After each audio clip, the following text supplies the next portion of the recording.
Hello everyone, welcome back to my channel. I'm Bill. We're in the Sword and Fist book today. We are continuing the Prestige class videos. In this one we are going to cover the Lasher. So if you ever wanted to have a whip using character and you wanted something that would make it better, this is probably the Prestige class for you. So I'll go over what the requirements are to get this Prestige class. We'll go over what skills and proficiencies you gain, if any, or what the class skills are for it as a Prestige class. We'll go over what's on the table, then we'll dive into the specials that were on the table in greater detail as they are listed. So, without further ado, let's look at the requirements. To qualify to become a Lasher, the character must fulfill the following criteria. +5 base attack bonus. Rope use, 2 ranks. I'm not even sure rope use is even in Pathfinder anymore. It was in 3rd edition. Craft leatherworking, 2 ranks. Weapon focus whip. Exotic weapon proficiency whip. Special, the Lasher must own a whip or whip dagger. Usually a Lasher owns both types of whips, and if wealthy enough, the mighty versions of both types. So those are the requirements. I'd have to look at the core rulebook in Pathfinder again, but I'm pretty sure rope use isn't a Pathfinder skill.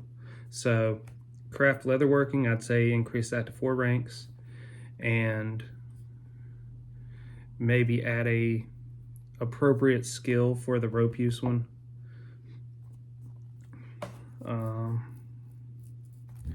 Other than that, the requirements make sense. It's not a lot that needs to be changed.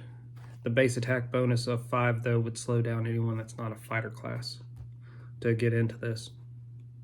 The hit dice when you level as a Lasher is a D10. The skills you get are balance, craft, escape artist, intimidate, jump, spot, and use rope. So, and I believe some of these skills have been combined for Pathfinder. Like spot is combined with search and listen, so it's now perception. Jump is like combined with acrobatics, and so balance would also be in acrobatics. So those are a few changes that you need to make. You would get 2 skill points plus your intelligence modifier every time you level. A Lasher's weapon training focuses on the whip. Lashers are proficient with no armor and no shields. That said, you carry over any proficiencies from your other classes. So, let's look at the table. They got a fighter's base attack. So at 1st level it's a +1. By 10th level it's a +10. So every level it goes up 1. Their best save is a reflex save. It starts at a +2 at 1st level, and then it'll end at +7 in this Prestige class. The Fort and the Will are the worst saves. They start at +0 and they'll end at +3s. Now let's dive into the specials you get by level. Whip sneak attack +1d6. Close combat and wound and whiplash. At 2nd level, you get improved trip and 3rd hand. At 3rd level, you get crack of fate. At 4th level, you get lashing whip. At 5th level, you get sneak attack +2d6. At 6th level, you get improved disarm. At 7th level, you get stunning snap. At 8th level, you get crack of doom. At 9th level, you get sneak attack +3d6. At 10th level, you get death spiral. So,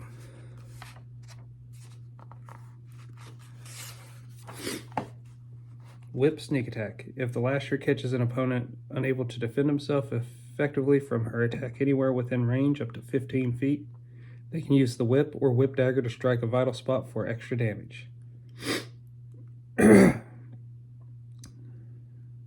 You do not gain sneak attack with other weapons outside of whips, but it would stack with sneak attack if you had it from the rogue class.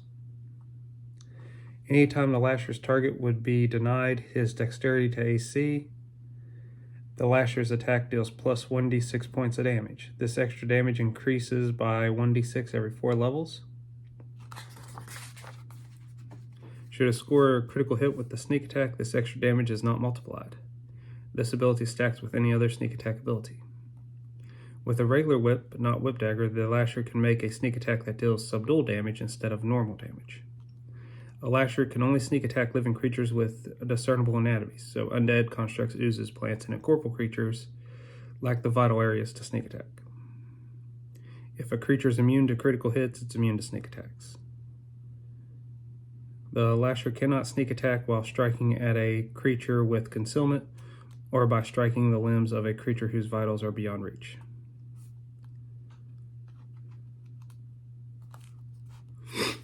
Close combat. At first level, the lasher can attack an opponent in a threatened square with the whip or whip dagger and not provoke an attack of opportunity. Wound. At first level, the lasher can use a normal whip to deal regular damage to an opponent instead of subdual damage, at her option. This allows the lasher to inflict damage on creatures with an armor bonus of +1 or better, or a natural armor bonus of +3 or better.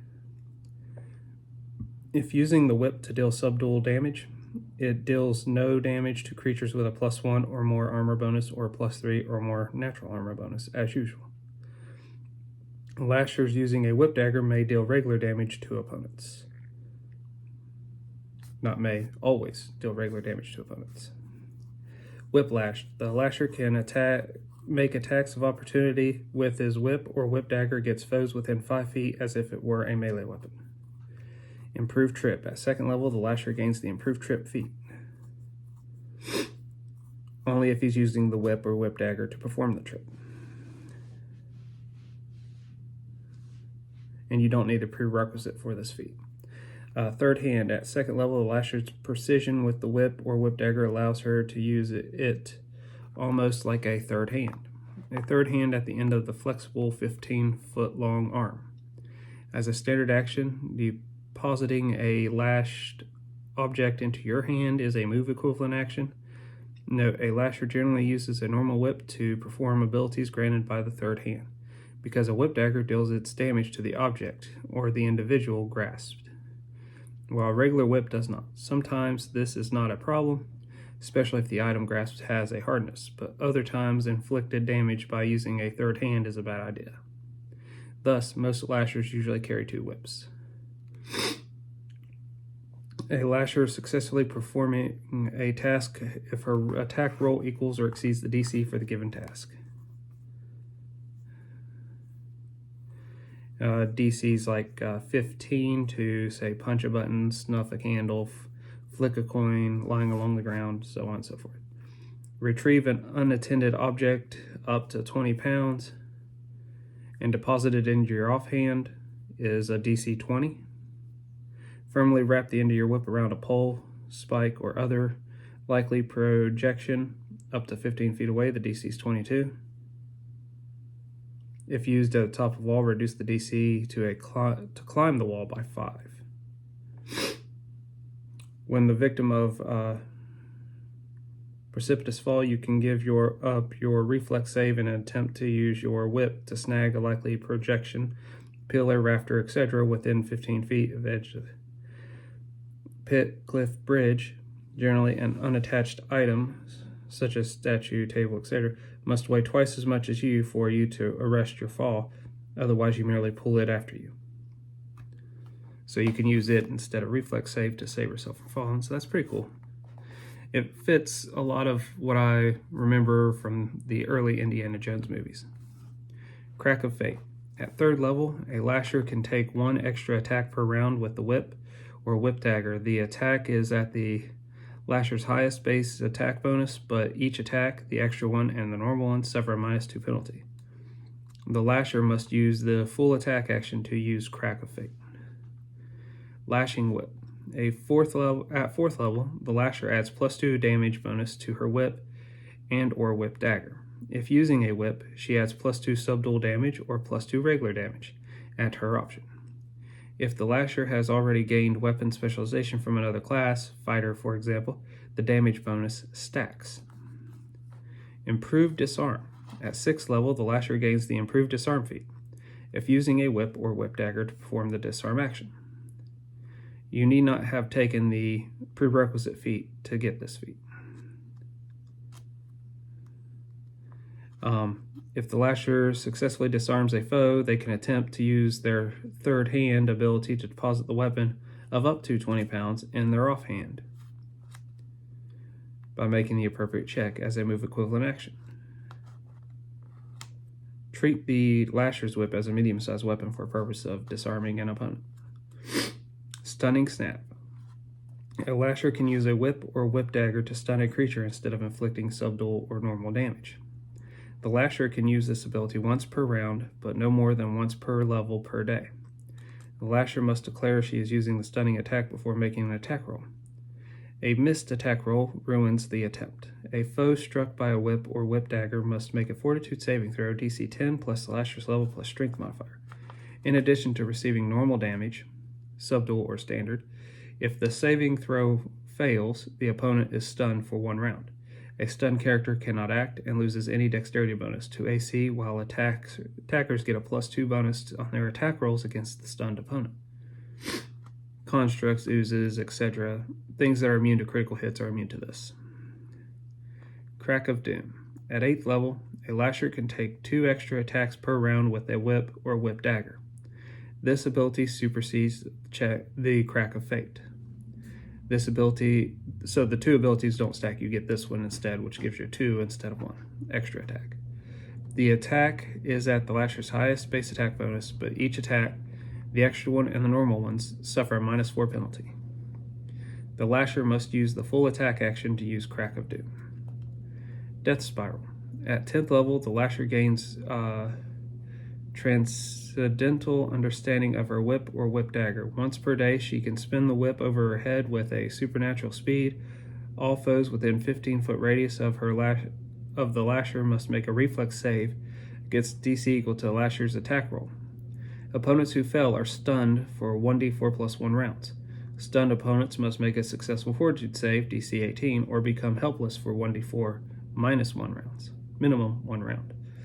Allies, as selected by the lasher in range, are spared the effects of the Death Spiral.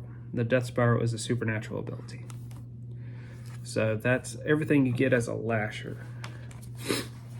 I would probably go back and change how often you got the sneak attack and give it to you a little bit more. Give it to you every 3 levels instead of every 4 levels.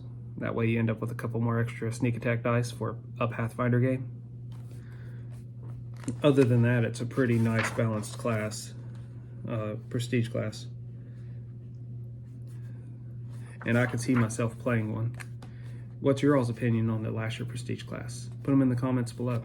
Until we all game again, guys.